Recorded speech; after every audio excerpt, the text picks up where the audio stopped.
नमस्कार, आपण पाहत आहे भांडा फूड न्यूज. एका दमात भ्रष्टाचारी कोमात.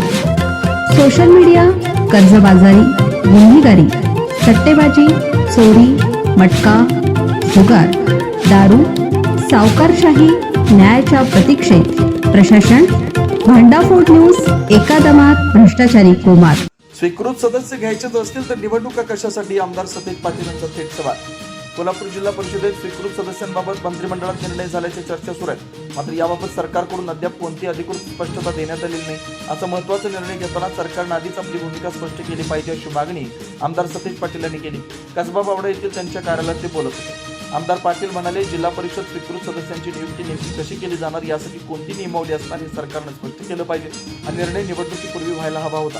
आता सरकार नियुक्ती करणार की संख्याबळाच्या आधारे स्वीकृत सदस्य घेतले जाणार हे पाहणं महत्त्वाचं आहे. स्वीकृत सदस्य पद्धतीचा वापर राजकीय कार्यकर्त्यांच्या पुनर्वसनासाठी होऊ नये यासाठी अटी शर्ती अधिक कडक करण्याची गरज आहे. या अटी शर्ती आधीच सत्ताधारी भाजपला माहिती असतील आणि विरोधकांना अंधारात ठेवलं जाईल असा प्रकार होऊ नये अशी सूचक टीका त्यांनी केली. सरकारला स्वीकृत सदस्यच घ्यायचे असतील तर मग निवडणुका कशासाठी घेतल्या जातात असा थेट सवाल उपस्थित करत लोकशाही प्रक्रियेवरच प्रश्नचिन्ह निर्माण होणार नाही याची जबाबदारी सरकारने घ्यावी असं आमदार सतीश पाटील यांनी स्पष्ट केलं.